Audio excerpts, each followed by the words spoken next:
Salamat sa Panginoon. Please open your Bible in the book of Matthew chapter 6, verses 25 after verses 34. Okay, Matthew chapter 6, verse 25 to 34. Therefore I say unto you, take no thought for your life, what ye shall eat, nor what ye shall drink, nor yet for your body that ye shall put on. Is not the life more than meat, and the body than raiment? Behold the fowls of the air, for they sow not, neither do they reap, nor gather they into bars, yet your heavenly Father feedeth them. Are ye not much better than they? Which of you by taking thought can add 1 cubit into his stature? And why take ye thought for raiment? Consider the lilies of the field, how they grow, they toil not, neither do they spin. And yet I say unto you that even Solomon in all his glory was not arrayed like one of these. Wherefore, if God so clothe the grass of the field, which today is, and tomorrow is cast into the oven, shall he not much more clothe you, O ye of little faith? Therefore take no thought, saying, what ye shall eat, nor what shall we drink, or wherewithal shall we clothe? For after all these things do the Gentiles say, for your heavenly Father knoweth that ye have need of all these things. But seek ye first the kingdom of God and his righteousness, and all these things shall be added unto you. Take therefore no thought for the morrow shall take thought for the things of itself. Sufficient unto the day is the evil thereof. John chapter 10, verse 10, ang sabi po ng Panginoon, the thief cometh not but for to steal and to kill and to destroy. I am come that they might have life, and that they might have it more abundantly. Yun po ang sabi po ng Panginoon. Isa pang talata, gusto kong buksan po natin in Matthew chapter 5, mula sa verse 1 and verse 2. Matthew chapter 5, verse 1 and verse 2.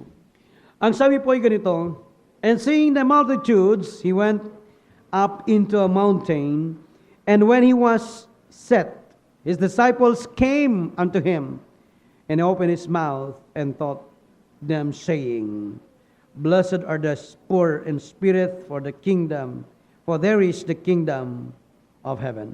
Aming dakilang Diyos na makapangyarihan sa lahat, Panginoon, kami po ay lumalapit, dumadakila sa inyong banal na pangalan sa oras pong ito. Panginoon, linisin niyo po ang aming mga puso at aming mga kaisipan. Ano man po, Panginoon, na magiging hadlang sa biyaya na namatatamo po ng bawat sa po sa amin sa oras pong ito.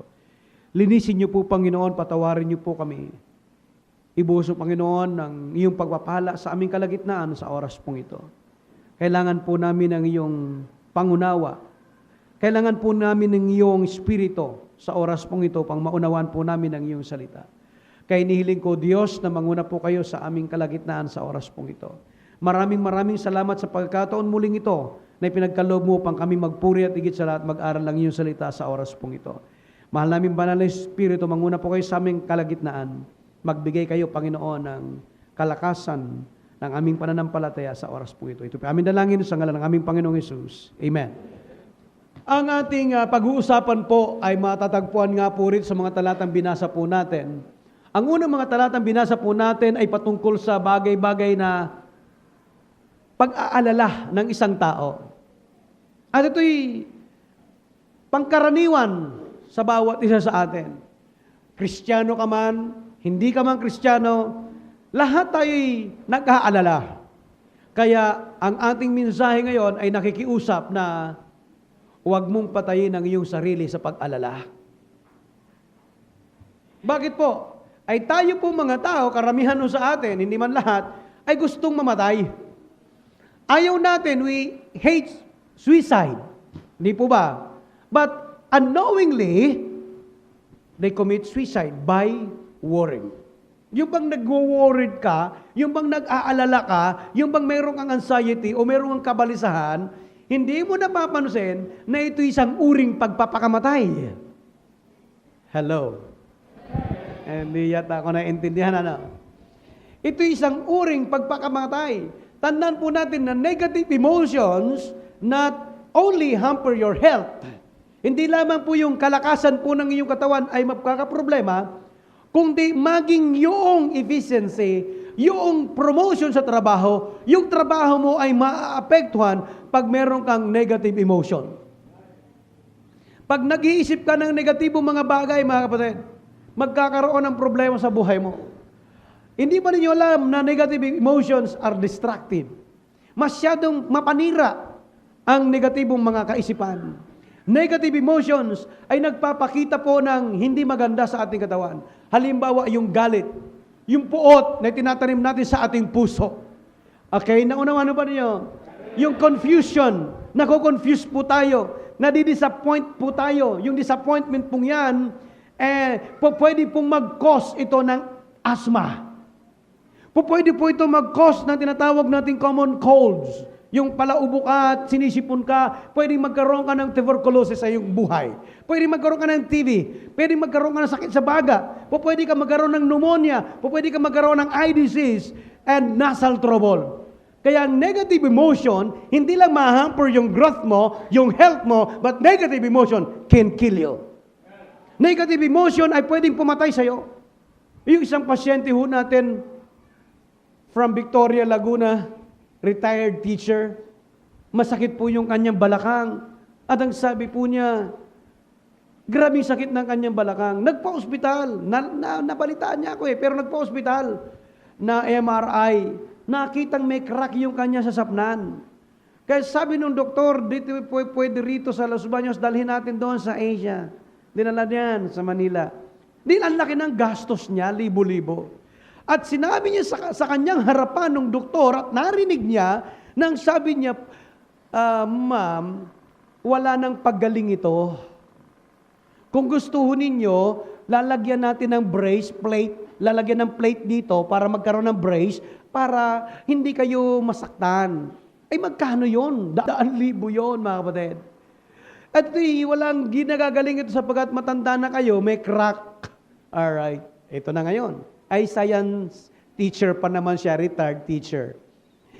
Alam ba ninyo na namayat siya, yung taba niya, namayat siya, at ang sabi niya na makarating sa akin, mamamatay ho ako, hindi doon sa sakit ko, kundi yung pag-alala.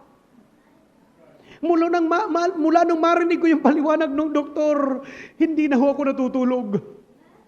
At yung mga kapatid niya, palit-palitan na kayo. Hindi ako pwedeng iwanan kahit gabi. Kailangan mag-rotation kayo, magpalit-palit na kayo. Huwag niyo kong iiwan. Kaya pag nawala, tatawag siya, huwag niyo kong iwanan, mamamatay na ako. Yun ang problema niya. Ang papatay sa kanya, yung anxiety. Yung papatay sa kanya, yung worry na tinatawag, yung pag-alala. Kaya sabi niya, tingin niyo po, ako'y namayat na. Sakit pa rin yung baywang ko. Kaya hindi siya nagpapaiwan sa kanyang higaan. Huwag niyo kong iiwan, baka ako'y mamatay. O isipin mo yan. Alright. Alam niyo, sinabi ko sa kanya, hindi po, ganito po yan. Pinaliwanag ko sa kanya. Ganun po ba? Ay, science teacher ka naman. Pinaliwanag ko sa kanya yung bones natin ay may self-healing. Tapos, ginawa ko, binigay ko ng gamot. Isang linggo, bumalik. Sabi ko, kumusta ho? Sumasakit pa ba yung baywang niyo? Alam mo yung sagot sa akin? Ay, paano pa sasakit ay may amazing oil na? Okay? So, sige, balik siya. Uwi. Pagkatapos, mga ilang linggo, din na nabalik. Sabi ko, asan na ho si Iwam na ganito? Kasi sabi ko, pagka medyo tumigis na yung buto niya, ia-align ko. Ay, sasabihin ko ho, sabi ng matanda. Sinabi, noong isang linggo, anong araw ba nandoon? Noong lunes, pumunta doon. Sabi niya, Pastor, ako pala pinababalik ninyo kasi ia-align niyo raw yung aking buto. Ay, ang dami nila doon. Ang dami, nagtagpo-tagpo mga tao doon. Di inalign ko po, lumabas ang sabi ng matanda. Kumusta ka na? Sabi niya sa bagong matanda, wala na, nagchat-chat nga ako Huwag saan yung palakad lang kasi. Ano nangyari? Wala na. Alam niyo mga kapatid, ang papatay sa kanya yung pag-alala. Pag-aalala. Kaya mga kapatid, yung pag-alala, hindi po nakakatulong sa katawan natin, kundi bagkos nagpapahina sa ating katawan. Tandaan po natin, sa binasa po natin na life is more important than survival. The Lord says, do not worry because worry can rob you so much of happiness. Yung pag-alala ay nagnanakaw ng kaligayahan ng bawat isa sa atin. Yung kaligayahan po'y nawawala dahil lang sa pag-alala, and life is more important.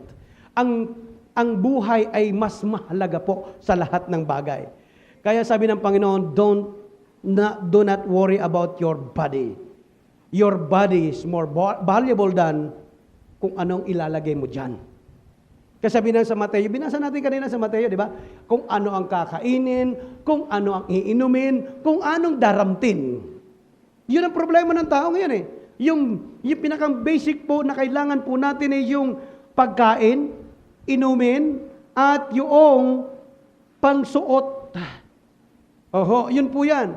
Pero tandaan po natin na ang Diyos po ay handa pong magbihis, magpakain, magpainom sa kanyang mga linikha. Kaya sabi niya, consider the fowls of the air. Consider the lilies in the field, of the field. They sow not. Okay? They toil not. Sabi niya. Neither do they spin. Sabi ng Panginoon. Pero sila'y pinakakain. So kaya nga, kung tayo may Diyos na makapangyarihan, ano po ang dapat nating ipag-alala? At higit sa lahat sabi niya, kayong kakaunting pananampalataya. Kung itong ibon na ito pinakakain ko, kung yung lilis sa field na ito ay pinalalago ko, nagbubulaklak at bukas matutuyo, igagatong, hindi nag-aalala. Kayo pang mga anak ko ay nag-aalala. Tandaan po ninyo at uulitin ko ulit, nung linikha ng Diyos yung lilis, yung mga ibon, yung mga halaman na yan, sinabi lang niya, magkaroon ng ibon, nagkaroon ng ibon. Magkaroon ng halaman, nagkaroon ng halaman. Pero nung linikha niya yung tao, hindi sinabi niya, magkaroon ng Adan. Hindi. Plinano niya, hinugis niya, iningahan niya ng buhay na may kaluluwa, at pagkatapos po, ito po ay binigyan ng kapangyarihan na mamahala ng lahat ng linikha ng Diyos sa lupang ito. Kaya sabi ng Panginoon, ako'y naparito upang kayo bigyan ng buhay, at hindi lamang buhay, kundi kasaganahan ng buhay. Sa binasa po natin sa 1 Gs, talatang Gs.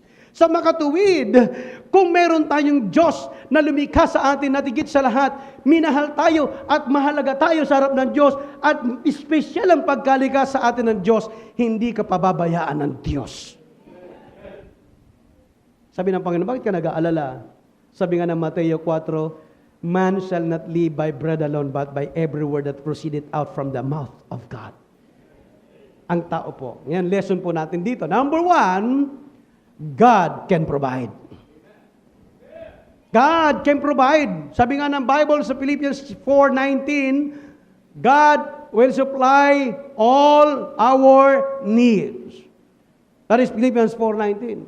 Hindi lang Philippians 4:19 ang pinangahawakan po natin, kundi yung John chapter 15, verse 7, abide in me, and my words abide in you, then ask what you will, and it shall be done unto you.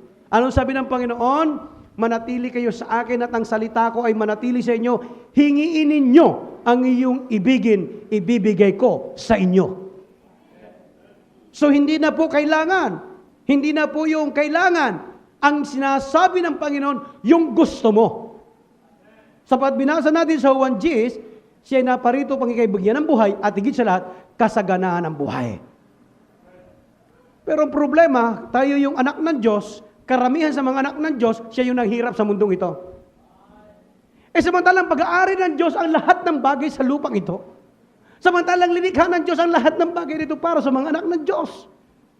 Bakit ganon? Kasi nga po, naisuko ni Adan, kay Satanas, ang pamamahala nung siya nagkasala. Pero primarily, linikha ang lahat ng mga bagay nito para sa kaluwalhatian ng Diyos, para sa mga anak ng Diyos. Kaya mga kapatid, kung ang Diyos ay makapangyarihan at may-ari ng lahat ng ito, bakit ka nag-aalala? Amen. Ikalawa na tanong, makikita po natin dito sa ikalawa, sa verse 28 ng chapter 6 ng Matthew, verse 28 to 30. Tingnan po ang sabi niya, Bakit ka nag-aalala tungkol sa inyong pananamit? Consider the lilies of the field, how they grow, kung paano sila lumalaki. They toil not, neither they spin. Hindi sila nagpapagal, hindi sila nagbubukid, hindi sila nagaganito. Anong sabi sa talatang 29, tingnan nyo si Solomon, na kahit si Haring Solomon, kailanman sa kanyang buhay, ay hindi po humingi ng anumang bagay sa Panginoon na material. Ang laging maririnig nyo sa kay Solomon, bigyan siya ng wisdom. Bigyan siya ng wisdom. Pero si Haring Solomon, ang pinakang matalino at pinakang mayaman na tao sa balat ng lupa ng kanyang kapanahunan. Kaya sabi sa talatang 30, sabi po ay ganito, wherefore, gayon, kung ang Diyos ay pinararamtan ang mga grass in the field, na sa ngayon at bukas ay isusunugin siya, di ba mas higit kayo na kayo'y kanyang daramtan? Sa huling talata, ang praise po nakalagay, o kayong kakaunting pananampalataya. Ang problema lang ho sa tao ay walang kasapatan. Ang problema sa tao ay walang kakontentuhan. Hindi makasuot ng damit na hindi signature. Kami po sanay sa hukay-ukay. Nagtitiis kami sa 50 pesos lang na bestida. 20 pesos. Pag sinuot mo yan, mukhang stage side din naman. Sa nagsusuot lang ho yan. Kahit na may signature yan, kung lousy ka, wala yan. Pero kahit ukay-ukay yan at maganda dating mo, forma yan. Walang pinagkaiba yan, mga kapatid. Nasagsusuot lang yan. Kung kontento ka, okay ho yan. Pero ka naman damit. Hindi ako makapagsimba, wala akong damit. Bakit nakahubad ka? Di ba? Sa kakontentuhan lang ho yan. Kung kontento ka at ikay panatag at hindi ka mag-aalala, ang Diyos ang magpo-provide ng iyong pangangailangan. Masyado tayo nag-aalala, mga kapatid. Kaya sa talatang 28 na yan, hanggang 30, ang pag-aalala ba, makapag-i-extend ng iyong buhay? Hindi. Ang pag-aalala ay hindi makapag-i-extend ng buhay. Ang pag-aalala ang magpapaikli ng iyong buhay. Magpapaikli ng iyong buhay. Ikatlo, worrying cannot make one look beautiful. Ang pag-alala ay hindi ka gagawing maganda at pogi. Sa totoo, kapag ikay laging nag-aalala, ikaw ay gagawing losyang. Sa totoo, kapag ikay nag-aalala, gagawin kang matanda. Kaya bata ka pa, mukha ka ng 60. Bakit? Lagi kang nag-aalala. Kaya yung lagi kang nakakulubot ng noot, nakaganyan, nakasimangot, nagkakaplegis yan. Kaya yung mukha mo, puro kulduroy na.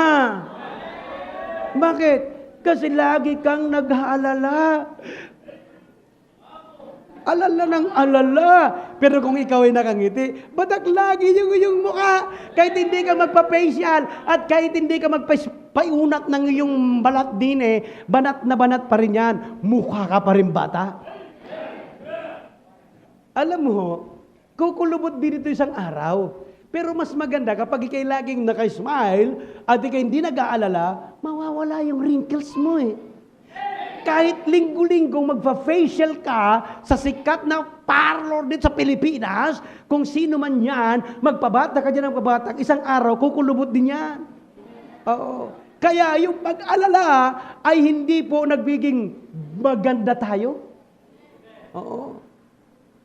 Tingin mo yung tao, kahit na wala masyadong itsura, kapag laging makwela, makwento, ibigin. Attractive siya.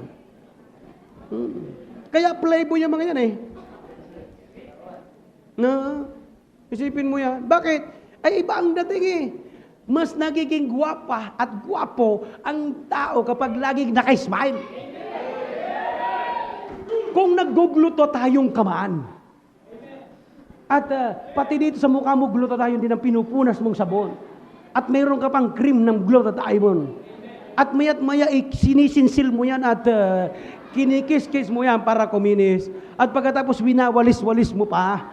Mayroon ka pang pangwalis din yan. Kahit na ano gawin mo yan. Kahit anong puti mo yan. Paglabas mo yung nakasimangot ka, pangit yan Pero kapag lumabas ka at ikay naka-smile, ganda ng dating. Ano, di ba? Ganyan ho eh. Kaya dito, bawal ang nakasimangot. Diba? Alam niyo kung bakit? Hindi po makakadagdag ng kahit an inch or an ounce ng lakas natin ang pag-alala. Kaya po hindi po ito paraan para mag-beauty tayo. Alam po ninyo kung sino nagbibigay sa atin ng beauty? It is God who gives beauty. Ito sa verse 31. Therefore take note of saying, what you shall eat, anong kakainin ko? Or what shall we drink, anong aking iinumin? O anong ang aking daramtin? Huwag mong isipin yan ang sabi ng Panginoon. Kung ikaw lamang ay Kristiyano may pananampalataya at responsable bilang isang Kristiyano, ang Diyos ang siyang magpo-provide sa pangangailangan mo. Pastor, kasi hindi kami makakain ng mga masarap. Yung Big Mac nga, di pa ako nakakain ng Big Mac eh. Hindi ka pa nakakain ng Big Mac? Kawawa ka naman, hindi ka pa nakapasok doon. Alam niyo ang tao, pag hindi nakapasok sa mall, pag hindi nakapasok sa Jollibee, hindi nakapasok sa mga fast food natin, parang kawawa ang dating. Huwag kang maawa sa sarili mo kung hindi ka makapasok dyan. Sa totoo, mas mapalad ka. Bakit? Hindi ka magkakadiabetes. Hindi ka mararayuma. Hindi ka magkakakanser. Bakit? Lahat ng luto dyan, deep fried. Nakalubog sa mantika na maaaring maging cause ng pagtaas ng iyong bad cholesterol. At hindi lang bad cholesterol. Pagka nagkaroon ka ng cholesterol, sigurado magkakaroon ka ng bato sa abdo. Kaya kung bakit rampant ang gallstone ngayon? Because of mamantika. Alam niyo kung bakit rampant ngayon ang diabetes sa Pilipinas at magiging epidemya na in 2020, epidemya na ang sugar o diabetes because puro mantika. Wala ditong bahay na hindi gumagamit ng mantika at lahat ng hinangat-ngat ninyo at linulok nyo pinaraan sa mantika. Hindi na kayo makapagpangat, hindi na kayo makapaglaga, hindi na kayo makapagsigang, hindi na kayo iihaw, hindi na kayo makapag-steam, hindi na kayo makapagluto ng walang mantika. O, tingnan nyo ngayon. Para ang panlasa ninyo, walang sarap pag hindi nalagyan ng bitchin pa.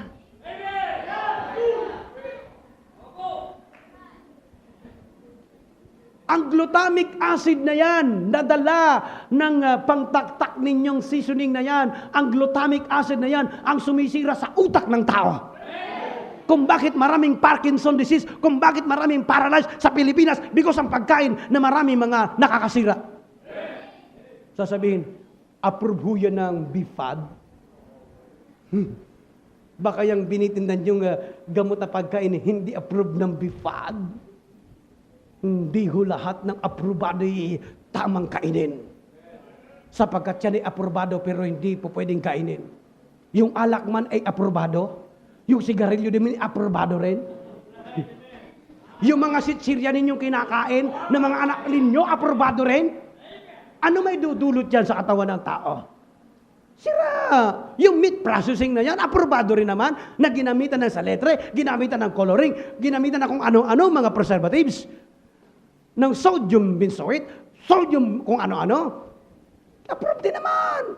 Yung iniinom ninyo na may mga magic sugar na matatamis, nung iniinom ninyo, sige, yung mga energy drink ninyo at kung ano-ano pa mga drinks ninyo, ano yan? Aprobado ho yan. Pero tanong, makaganda ba sa katawan nyo? Kaya maraming sakit. Kaya wag kang mahihili sa kanila kung nakakapasok sila. Masarap na ikay kumain na sa bahay nyo, nakamura ka pa, ligtas ka pa sa sakit. Biro mo ang mahal-mahal dun sa Chowking, yung kapirasong sasampung tangkay na ganyang kalahaba na kangkong, 30 pesos, 35 pesos. Samantalang sa likuran lang ng bahay namin, kahit mahiga ka magpagulong-gulong ka sa kangkong.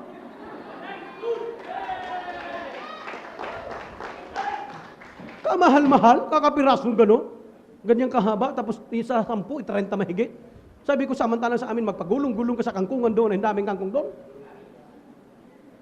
Ang kamahal-mahal. Di ba? Tapos alamang, kakapirasong sasawsawan mo sa alamang, di bumili ka doon sa palengke, daming alamang doon. At bumili ka ng kangkong, papasok ka rin lang naman, yun na para order mo kangkong, bakit pumasok ka pa doon? May kamahal-mahal. Di ba? Masabi na sikat ka rin, nakalapasok ka doon. Pero karamihan dyan, hindi naman dapat. Pero kung nasa bahay, mas mura na, mas busog ka pa. Kumain ka sa fast food, magkano babayaran mo? Ang mahal! Daan-daan, biro mo, 3 lang kayo, 500 mahigit. Pero pag kumain ka, bitin. Pero kung pag bumili ka ng 1 kilong bigas, sabi mo 50 pesos, 60 pesos 1 kilong bigas. Yung katulad ng, biro mo yung mga worker ko doon, ang sarap ng bigas na kinakain ng mga yan. Bukas, iba yung bigas ninyo, nakakain. Original bukas. Dinoradong kulay brown na pula. Kami, ang kanin yan, mga pula eh. Kahit na walang ulam, kainin mo lang, kanin, ayos na eh. Pero mahal-mahal, 61 kilo. 61 kilo, iluto mo 1 kilo. 1 kilo na, isaing mo. Tapos bumili ka kumuha ka ng konting talbos ng kamote doon sa kabutihan ko. Pumitas ka ng talbos ng kamuting pula, pagkatapos isapaw mo doon sa kanin, tapos kumuha ka ng alamang, pigaan mo ng kalamansi doon sa bakuran namin, kumuha ka ng kalamansi, sasabihin ko ikaw na mag-isa, 60 pesos 1 kilo, pagkatapos kalamansi, kaunting alamang, hindi aabot 100 usli ang pusod mo eh. Ay 1 kilong bigas, nga kainin mo, 1 kilong bigas, iluto mo, kung ikaw lang mag-isa, kaya mo bang ubusin yun? Di ba hindi? Ikaw pumunta sa ganyang establishment, magkano 100? Gaano karami 100? Di ba, matitinga ka lang, bitin, pero kung 1 kilo, 60 man niya, ay talagang usli ang pusod mo, hindi mo maubos 1 kilo eh. Talagang hindi ka ma-dighal-dighal, talagang hindi ka na makadighal sa puno ng pinain mo eh. Kaya, makikita ninyo, ang problema lang ng tao, walang kasapatan sa buhay. Christian, control your appetite. Control your appetite. Bago mag-uuli ang lahat. Sapagkat pag hindi mo na-control yung appetite mo, sigurado sakit ibibigay sa iyo. Now, mayroon po kong ilang hakbang na para tayo mapalaya sa pag-alala. 33 verse 34, 2 talata. Ito ang mga ilang hakbang to freedom from worry. 33, but seek ye first the kingdom of God, and His righteousness, and all those things shall be added unto you. Take therefore no thought for the morrow shall take thought for the things of itself. Sufficient unto the day which is the evil thereof. Number 1, seek first the kingdom of God. Ang unang-una, para maiwasan mo yung pag-alala, hanapin mo ang kaharian ng Diyos. Okay? Amen. Ibig sabihin, obey His commandments. Sundin mo ang kautusan ng Diyos. Prioritize God's kingdom. Seek God's protection and live with God's decree. Alam po ninyo mga kapatid, kapag ikay laging sumusunod sa alituntunin ng Diyos, magiging sapat ka sa buhay mo. Hanapin mo ang kalooban ng Diyos, yung kaharian ng Diyos. Pag nakita mo yung kaharian ng Diyos, magiging sapat ka sa buhay mo. Pag nakita mo ang kaharian ng Diyos, magiging iba ang iyong pananaw sa buhay na ito. Sabi ni Apostol Pablo, set your affection on things above, not on things on earth. Kasi kapag dito mo na isinet mo na yung mata mo rito sa lupang ito, siguradong magwo-worry ka. Mag-aalala ka sigurado. Pero kapag nasa langit ang iyong affection, hindi ka mag-aalala. Bakit? Ang bagay dito sa lupang ito iiwan mo. Ngunit pag namatay ka, sa piling ng Diyos magpawalang hanggan, kasama mo ang lahat ng ginawa mo sa lupang ito. Amen? Problema kasi natin dito sa buhay na ito eh. Kaya ka ay alalang-alala kasi ikaw ay ikaw sa buhay. Yung kapitbahay mo, pagka nagkaroon ng gamit, nag-aalala ka. Ano naman yung pag-alala? Nagkaroon sila ng magandang supa, sinilip mo. Ganda ng supa. Kailan kaya kami magkakasupa rin? Gusto ko rin ng ganong supa. Kailangan ko rin ay bago. Ayan, mag-aalala ka na. Mag-aalala ka na. Nakakita ka ng figurin, ang ganda-ganda ng figurin nyo. Ang ganda ng figurin nyo, kami Panginoon, wala kami figurin. Magbisla ka ng simento, ulmahin mo. Mas matigas yun, lagyan mo ng bakal kahit na matumba, hindi yan mababasag. Ay yung nakita mong figurine, chok lang yun. Diba? Mga tao ganun eh. Doon nga sa amin, pag may napasok, alam mo, pangarap ko rin yun eh. Pangarap. Pag may hirap ka, huwag ka nang mangarap. Kung ano binigay siya ng Diyos, yun lang. Amen na tayo, amen. Maging sapat na tayo doon. Hindi ka makapagsusupa kung walang kailangan ng supa mo ay mga worth 40,000. Kasi ang pagmahal yung supa mo, parang sarap higaan. Parang sarap upuan. Grabe naman yan. Di ba? Kaya grabe ang pag-alala mo eh. Pero kapag hinahanap mo yung kalooban ng Diyos, yung kaharian ng Diyos, kung ano meron, sapat ka na. Ipagpapasalamat mo na. Hindi pa ninyo alam kung bakit rampant ang scoliosis na sakit? Scoliosis, yung butong lumiliko. Either lumikong pa ganon, yung likod mo, or bumaloktot na ganon. Iba ho yung tinatawag nating brittle yung buto. Scoliosis po yung lumiliko ang buto. Okay? Alam nyo bang marami naliko ang likod, baluktot, tagilid, sapagkat masyadong mahal ang kama. Ano naman, Pastor, kinalaman ng kama? Makinig ka sa akin. Malaking factor ang kama sa scoliosis. Nung araw, nung panahon namin, na panahon ng mga matatanda, ng mga magulang namin, walang scoliosis. Bakit? Walang kutso noon eh. Papag lang nagawa sa kawayan, ayos na. Kahit bukol-bukol, pero pag nasanay ka, nasasanay din ang likod, ayos na. No? O, di ba? Tatawa-tawa kayo? Higaan natin noon sahig na may banig lang. Pagkatapos pagkagising mo, lulunin mo yung banig. Isandal mo sa poste o sa iyong haligi, ayos na. Ay ngayon, wala.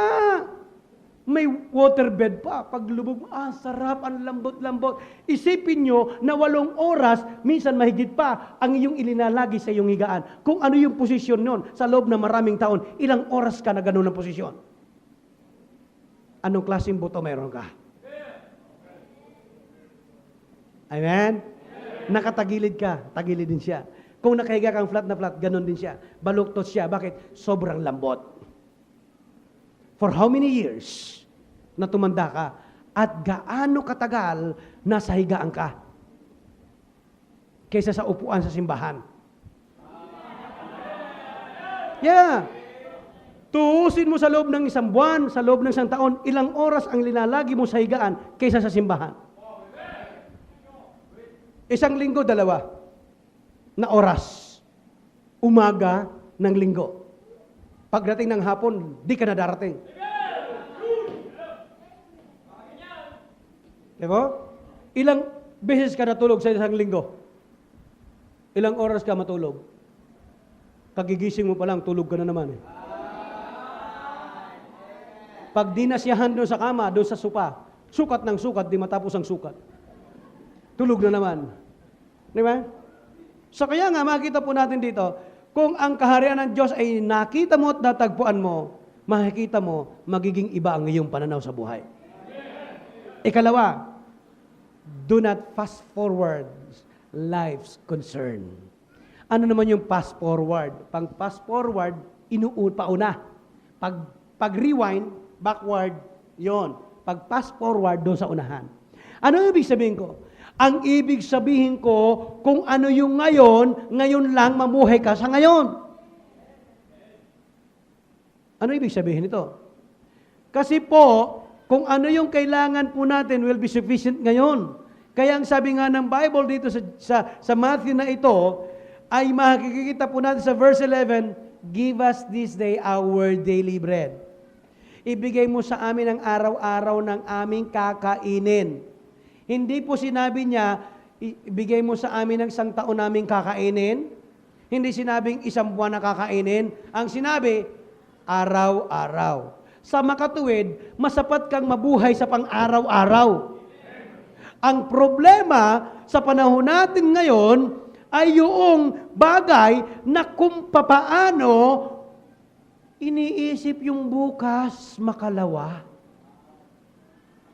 Kaya alalang alas-las siya sa buhay niya. paano tong anak ko? Pag nagkaasawa siya, pag nagkapamilya siya, grade 2 pa lang yun. Magkikinder pa lang. Pumapasok pa lang sa elementary, iniisip na, ano na magiging apo ko, ay magiging asawa niya, magiging anak niya. Hoy, tumigil ka nga dyan. Sabi ng Panginoon, give us this day our daily bread. At naalala mo yan. Kung may Diyos ka, bahalang Diyos magpakain sa Kanya. Kung may Diyos ka, bahalang Diyos ang magpadamit sa Kanya. Kung may Diyos ka, bahalang Diyos ang mag-provide ng kapangangailangan niya. Mabuhay ka sa pang-araw-araw na buhay. Nag-aalala tayo ng mga bagay na darating pala. Paano yung anak ko? Turuan mo sa salita ng Diyos na siya magtiwala sa Diyos. Turuan mo siya na maglingkod sa Diyos sapagkat ang pagpapalan Diyos ay nakabatay sa katapatan ng bawat isa sa atin. Kahit na maging professional yan at lumawag yan sa kalooban ng Diyos, hindi yan magiging matagumpay sa kanyang buhay. Pero kung yan isang taong may takot sa Diyos, professional man o hindi, siya'y pagpapalain ng Diyos. All things will be provided for us if we learn to obey His commandments.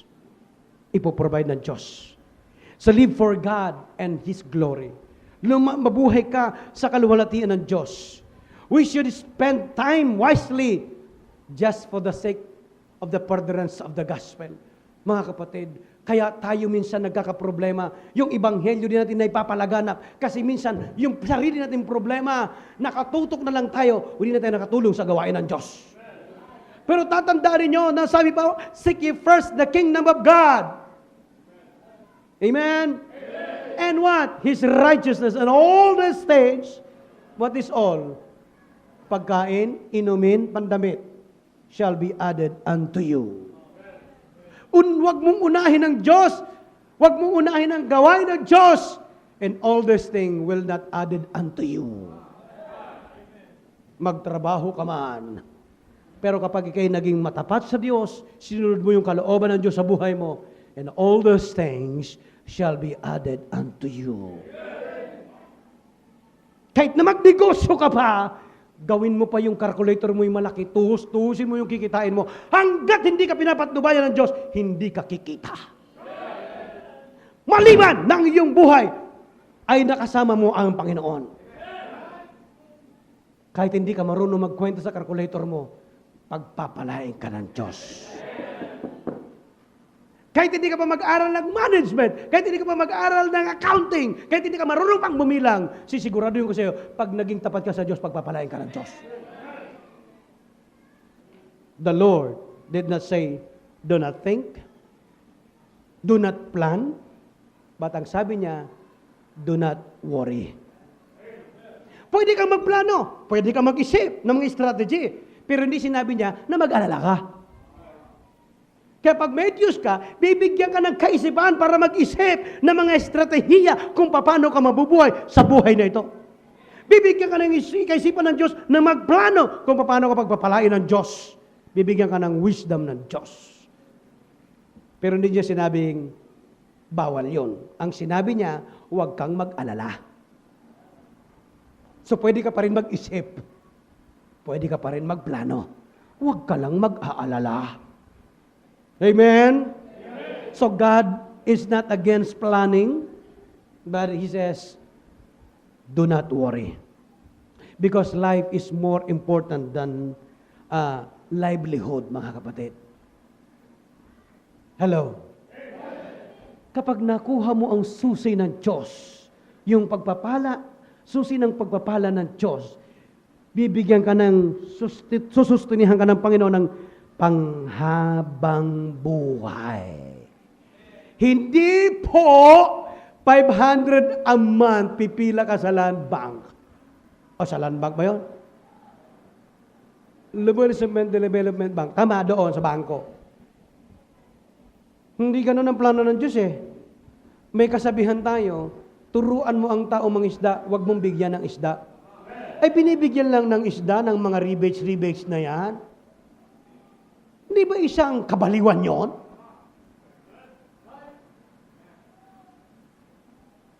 Amen? Walang mangyayari ho yan. Mga kapatid, magtiwala ka sa Diyos, magplano ka, magtanim ka, at magtiwala ka sa Diyos. Sasabihin ko sa iyo, nagbibigay ka ng bini at yung bining iyon, sisibol, at isang araw, aani ka. Gumawa ka ng kabutihan sa Diyos. Gumawa ka at maglingkod ka sa Diyos. Nagtatanim ka, isang araw, aani ka. Pagdating ng tag-ani, hindi mo kayang pigilan ng blessing ng Diyos. At ito ang laging tatandaan ninyo. Tatandaan nyo ito. Huwag ninyong kalimutan. Kapag gusto ka ng Diyos pagpalain, walang sino man makakapigil. Siraan ka man. Ano mang gawin sa iyo, walang makakapigil. Pero ito rin ang tatandaan mo. Pag ayaw ng pagpalain ka, kahit na ano gawin mo, hindi mo kayang pigilin ng Diyos. At hindi mo pwedeng diktahan ng Diyos na pagpalain ka kung ayaw ng Diyos na pagpalain ka. Kaya ang unang dapat mong gawin, seek ye first the kingdom of God. We are living to expand the kingdom of God. The Christian life must revolve around God's kingdom and God's righteousness and around the church. Sa kaharian ng Diyos, sa katuwiran ng Diyos, at sa simbahan ng Diyos. Yun lang tayo umiikot eh. Sa kaharian ng Diyos, sa katuwiran ng Diyos, sa simbahan ng Diyos, sa bahay. Yun lang ang ikot ng buhay natin. Huwag mo nang dagdagan kung ano-ano pa. At huwag ka nang punta-punta kung saan pa. Ang buhay natin dapat umiikot sa kaharian ng Diyos, sa katuwiran ng Diyos, sa simbahan ng Diyos, sa bahay mo. Maging mga bata, turuan natin na gano'n. Hindi kung saan-saan kanto pa, iikot ang buhay nila. E di wala na kayong kaligayahan. Pagkatapos school, simbahan, school, simbahan, school, simbahan. Ano gusto mo? Siyempre, bahay, school, simbahan. Kaharian ng Diyos, katuwiran ng Diyos, simbahan, bahay.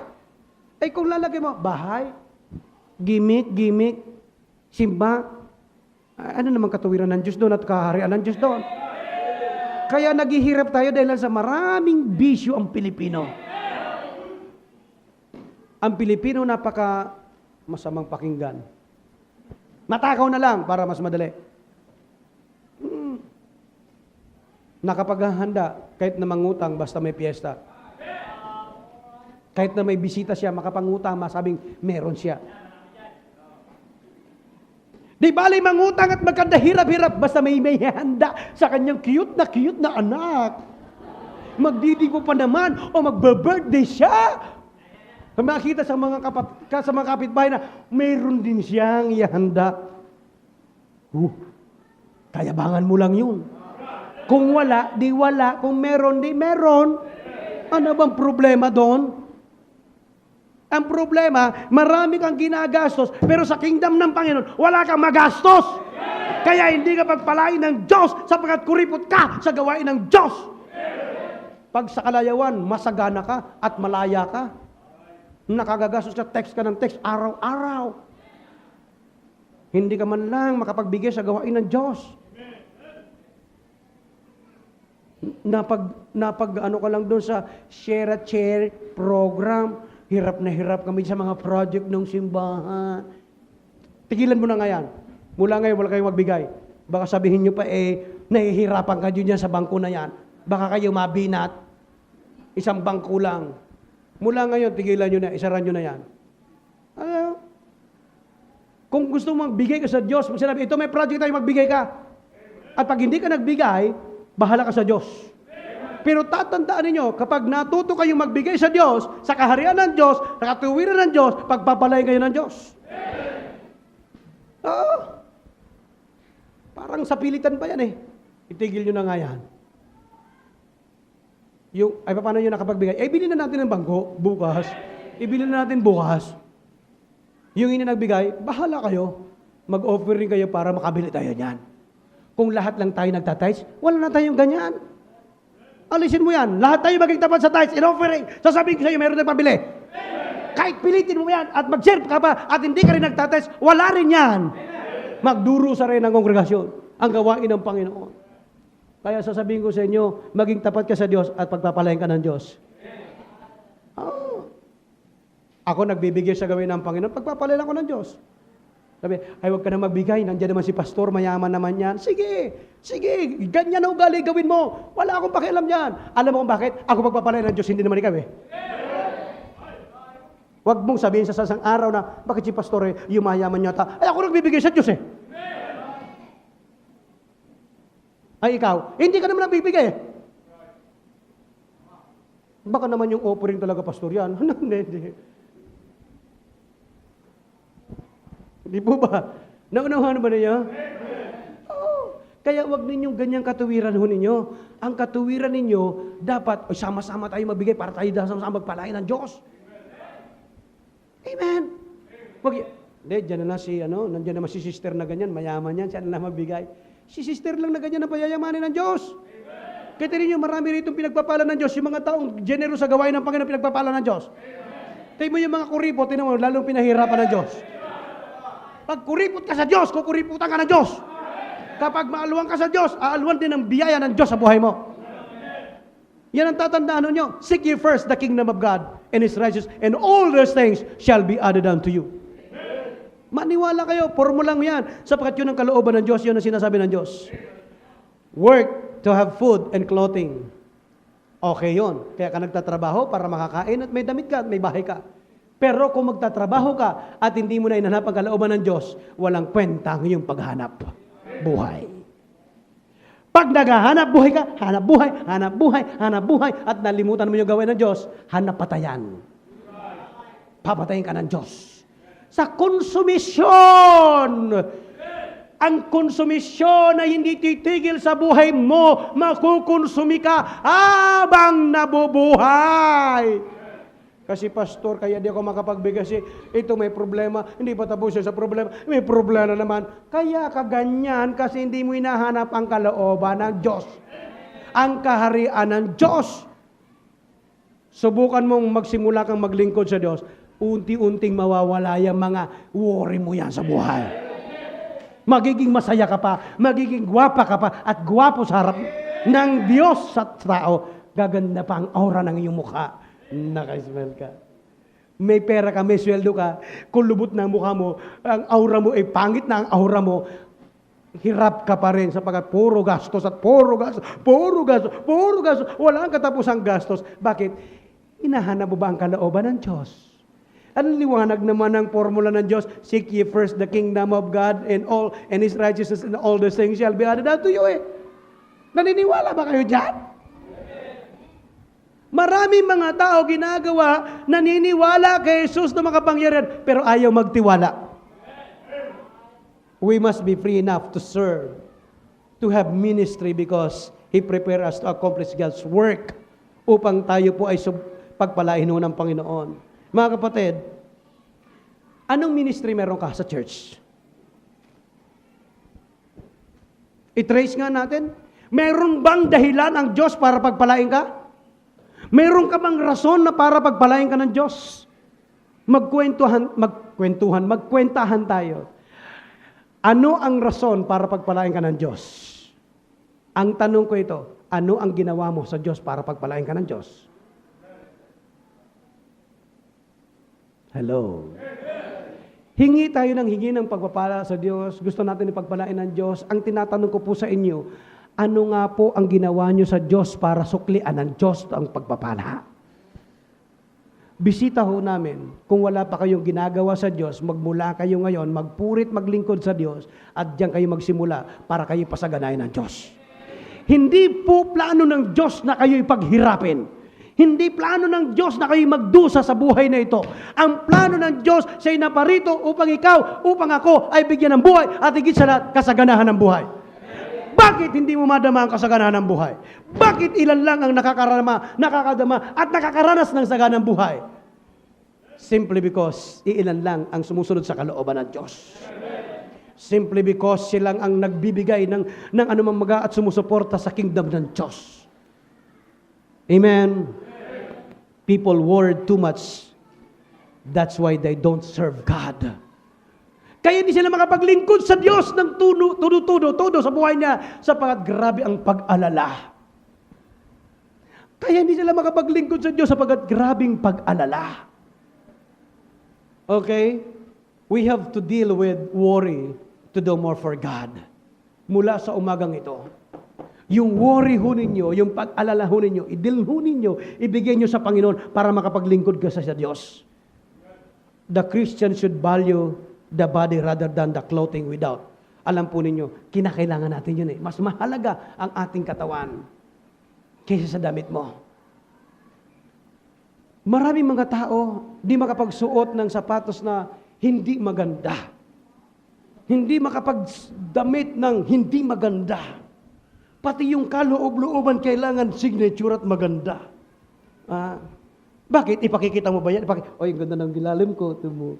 Bakit? Magmomodelo ka ba na parang makikita ka dyan na hindi ka na makasuot ng walang signature? Gusto mo may signature? Pipirmahan ko. Bumili ka ng ordinaryong pangsuot, pagkatapos pirmahan ko sa kwelyo. With signature yan. Anong signature yan? Pastor. At least may signature. Alam po ninyo mga kapatid, problema ho natin yan eh. Ito masasabi ko sa inyo, i-deal po ninyo yung worry pong yan, ibigay ho ninyo sa Panginoon. I-deal ho ninyo sa Panginoon, makipag-usap kayo sa Panginoon, isuko ninyo sa Panginoon, i-renounce yan ngayon. Panginoon, ang lahat ng aking pag-aalala, binibigay ko sa iyo, bigyan nyo ko ng kalayaan sa pag-aalala, at ako'y magpupuri at hahanapin ko ang iyong kaharian at ang iyong katuwiran. At ang sabi ng Panginoon, lahat ng bagay na ito idadagdag ko sa iyo. Be healthy. Be healthy. Shh, makinig ko kayo. Ang kalusugan ay isang kayamanan. Isang taon, 2 taon, hindi ka binibigyan ng sakit ng Diyos, isang malaking blessing ng Diyos yan sa buhay mo. Bakit sinasabi ko? Because many people kill themselves to get money. And when they have get money, they spend it to get well.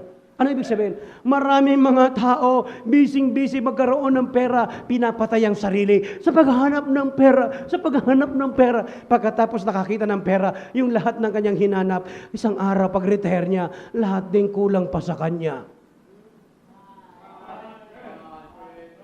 To get well. Bakit? May sakit. Na-overwork. Nagtrabaho. Kaya yung lahat ng retired, sabi ng teacher, ng mga pasyente natin na napakaraming teacher. Dito na naman tayo mga retarded teacher. Retired teacher. Pero ang bigkas nila retarded teacher. Bakit? Lahat dispalinghado, matapos magturo, lahat ng kanilang pinaghirapan at nag-aral at nagtrabaho na maraming taon. Ngayon, lahat ng kanilang pinagtrabahuan, ibinibili lang ng gamot. Anong klaseng buhay meron tayo?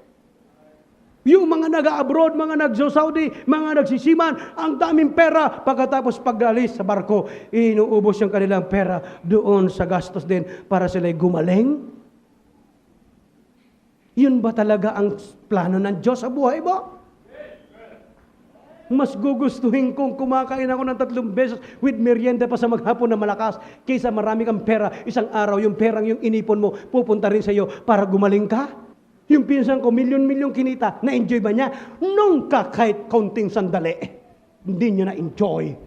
Mula nung bata pa ako, nagbabarko na, hanggang naging kapitan, nagbabarko pa rin, hanggang lumaki yung mga anak, nagkaasawa yung mga anak, nagbabarko pa rin. Pagkatapos, pinalabas sa barko, pinauwi, kasi may sakit na. Pag uwi niya, lahat ng pera niya, pinapagamot lang niya, patay din.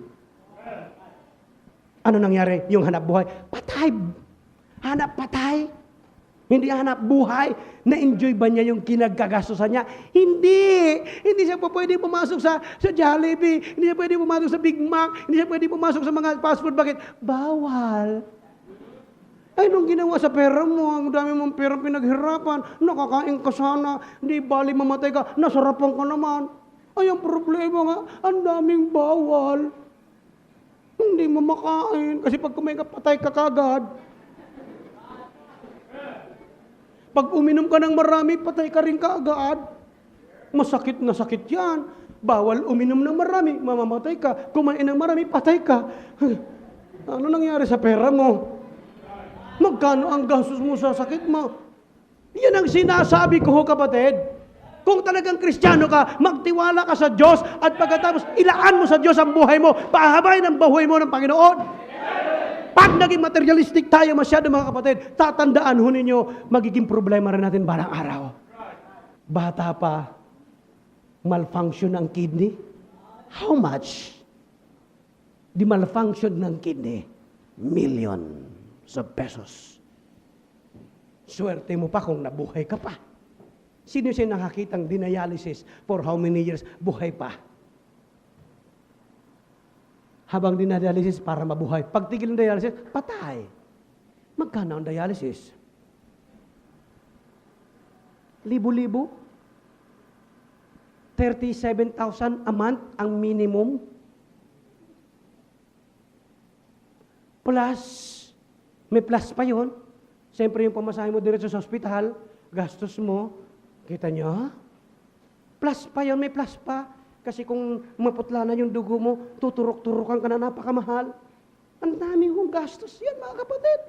Hindi ba din nyo alam? Kung ikaw ay maglilingkod lang sa Diyos, at ipaglalaan mo sa Panginoon ang buhay mo, bibigyan ka ng kalakasan ng Diyos, pagpapalain kang espiritual, pagpapalain ka ng material, matiwasay ang buhay mo, ang sarap na naglilingkod sa Diyos.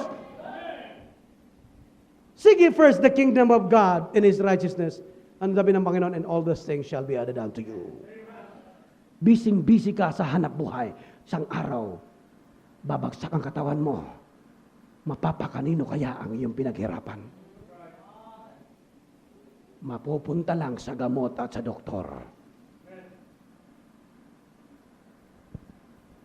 Kristiyano ka ba? Anak ka ba ng Diyos? Are you a God's child? Kristiyano ka ba?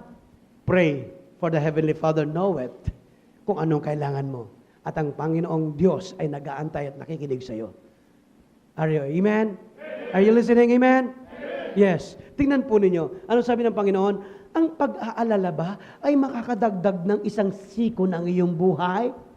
Sa talatang 32, ang mga bagay nito ang inihanap ng mga hintil. For your Heavenly Father knoweth what is the need of all these things. All these things. Ano mga kapatid? Ang buhay ho natin ay yung pag-alala, yun po ang ginagawa ng mga hindi Kristiyano. Worry is for godless people. Ang worry po ay sa mga taong walang Diyos. Kaya kung ikay Kristiyano, hindi bagay sa iyo yan. Hindi para sa iyo yan. Sa hindi Kristiyano yan. Sa walang Diyos yan. Kung may Diyos ka, dapat meron kang pananampalataya at pagtitiwala sa Diyos. Amen? Amen. Yes. Amen. Oo, yun ang sinabi ng Panginoon. Sabi ko sa inyo, sa uloy nyo yung Romans chapter 8 verse 32 eh. Mga members ng church. Sabi ko sa inyo, assignment nyo sa akin yun eh. Sa uluhin nyo yung Romans 8:32 para mawala ang inyong pag-alala. Mawala ang inyong pag-alala. Romans 8:32 ang pinakang susi.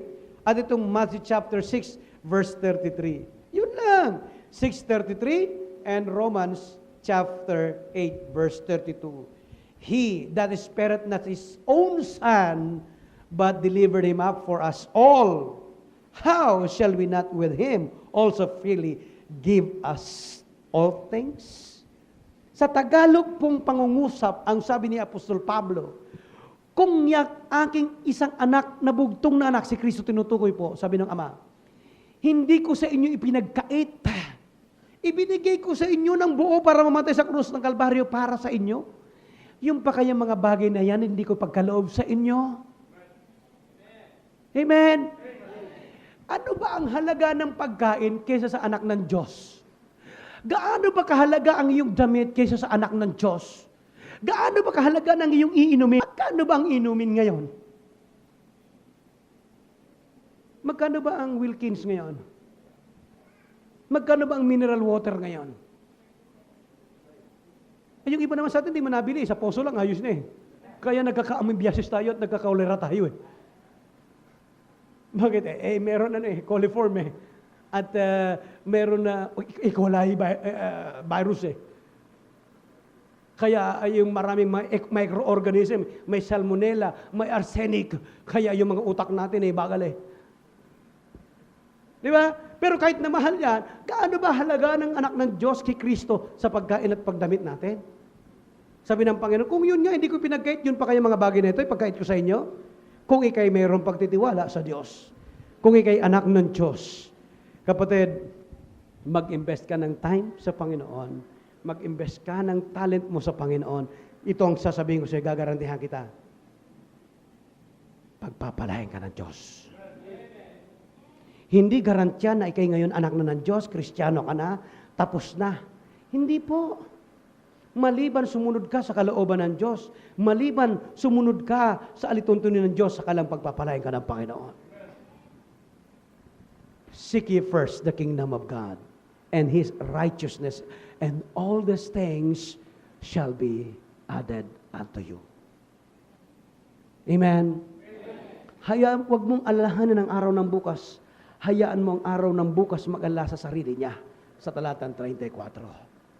Bakit po? May Diyos kang magsusupply ng pangangailangan mo. Gaano ka nagtitiwala sa Diyos na makapangyarihan na may-ari ng lahat sa buhay mo? Ang sabi ng Panginoon, kayong kakaunting pananampalataya. Di po ba? Kakaunti ang ating pananampalataya. Bakit hindi natin bibigay sa Panginoon ang ating time, yung ating talent? Anong naiko-contribute mo sa kingdom ng Diyos? Para meron kang rason para pagpalain ng Diyos. Hello? Kapatid, ano ang rason para pagpalain ka ng Diyos? Huling pangungusap at makikiusap ako sa inyo. Kapatid, hanapin mo muna ang kaharian ng Diyos at ang kanyang katuwiran bago ibibigay sa atin ang lahat ng mga bagay na ito.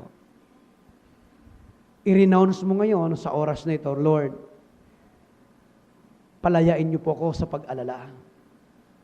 Mailaan ko ang aking buhay, ang aking isip, ang aking puso sa iyo at magtiwala sa iyo. Ikaw ang bahala sapagkat yan ang iyong pangako. I-renounce mo yan. Sabihin mo sa Panginoon, dakilang Diyos na makapangyarihan sa lahat, Panginoon. Kami, Panginoon, ay narito, humihingi lang ng iyong patnubay, Panginoon. Tunay nga po na kami mahina sa aming pananampalataya. Kaya minsan narinig po namin ang salita niyong, O ye of little faith, o kayong kakaunting pananampalataya. Pag dumating po sa aming buhay ang kawalan, nawawalan po kami ng pag-asa, Panginoon. Kumakapit kami sa anumang bagay, Panginoon. Kaya tulungan niyo po ang bawat sa puso amin. Kayo ang siyang kumilos, Panginoon, sa bawat isang narito. Sa bawat nakikinig, saan man dako sila naroon. Na kami, Panginoon, magtiwala at unahin namin ang iyong kaharian, ang iyong katuwiran. Kaya, Panginoon, tulungan niyo, Panginoon, ang bawat sa puso amin sa oras pong ito. Sa aming kalagitnaan o saan man sila naroon ngayon, kung meron silang worry sa kanilang buhay, anxiety, kabalisahan, pag-alala, anuman mga bagay, Panginoon, kayo ang siyang mangusap sa pamamagitan ng iyong banal na Espiritu sa oras pong ito. Ma-renounce nila sa kanilang buhay at maging malaya sila sa ganitong kalagayan, kundi bagkos hanapin ang iyong kaharian at ang iyong katuwiran upang ang mga pagpapala ay magbumuhos sa kanilang buhay sa oras na ito. Tulungan niyo po ang bawat isa. Ito po yung aming dalangin sa ngalan ni Jesus. Lahat po tayo nakayuko, lahat po tayo nakapikit. Mga kapatid, habang nakayuko, habang nakapikit, inaanyihan ko po kayo, habang marami nang nasa harapan, dito sa altar, lumapit po kayo makipag-usap sa Panginoon. Makipag-usap kayo sa Panginoon. Ano ang nais niyong ilapit sa Panginoon sa sandali ito? Ilapit mo sa Panginoon. Maari meron kang problema. Meron kang mga agam-agam suliranin sa iyong buhay, bakit hindi ilapit sa Panginoon? Maaring may mga worries ka sa buhay mo, bakit hindi mo ilapit sa Panginoon? O maaring meron kang karamdaman sa iyong physical na kaanyuan, kalagayan, bakit hindi ka lumapit sa Panginoon? Sabi mo, Lord, i-extend mo ang aking buhay. Bigyan nyo ng lakas ang tuhod ko. Bigyan mo ng lakas para may pagpunit, may paglingkod ko sa iyo. Bakit hindi mo ilapit sa Panginoon ang iyong lakas? Bakit hindi ka lumapit sa Panginoon? Alisin mo yung mga negatibong mga bagay sa buhay mo because negative emotion not only hamper your health, but negative emotion can kill you. So, Sipain mo yan. Alisin mo yan. Never and never entertain negative emotion sa buhay mo. Even in a single while sa buhay. Kahit kapiraso lang na minuto, segundo, alisin mo sa isip mo. Be positive. Lumapit ka sa Panginoon, makipag-usap ka sa Panginoon. Humingi ka ng lakas sa Diyos. Lumapit ka sa Panginoon. Dakilang Diyos na makapangyarihan sa lahat, Panginoon, narito ang iyong mga anak sa inyong harapan. Tiklop luhod, Panginoon, na nagpapakumbabaha sa inyong harapan, Panginoon. Kung meron pa hong mga dapat itrim sa kanilang buhay, sa kanilang karakter, Panginoon, itrim mo, Panginoon. I-pronounce mo, Panginoon. Alisin niyo po, Panginoon, upang, Panginoon, kami ay maging karapat-dapat sa inyong harapan. Maging kagamit-gamit sa iyong gawain, Panginoon. Makapaglaan ng panahon. Makapaglaan ng time at talent na treasure para sa iyo, Panginoon. Tunay nga po ang iyong salita na kapag inuna namin ang iyong kaharian at ang iyong katuwiran, ang lahat ng mga bagay na naiisip namin kailangan namin ipagkakaloob niyo sa aming buhay. Narito ang iyong mga anak, anumang kanilang mga ilinalapit, bindisyonan niyo po, Panginoon. Pagpalain niyo po, Panginoon, ang iyong mga anak sa sandali pong ito. Tulungan niyo, Panginoon, ang kanilang buhay. Pagpalain niyo po sila, Panginoon. Tulungan niyo po. Mahal namin Banal na Espiritu, mangusap kayo sa aming buhay. Ito po yung aking dalangin sa pangalan ng aming Panginoong Yesus. Amen. Amen.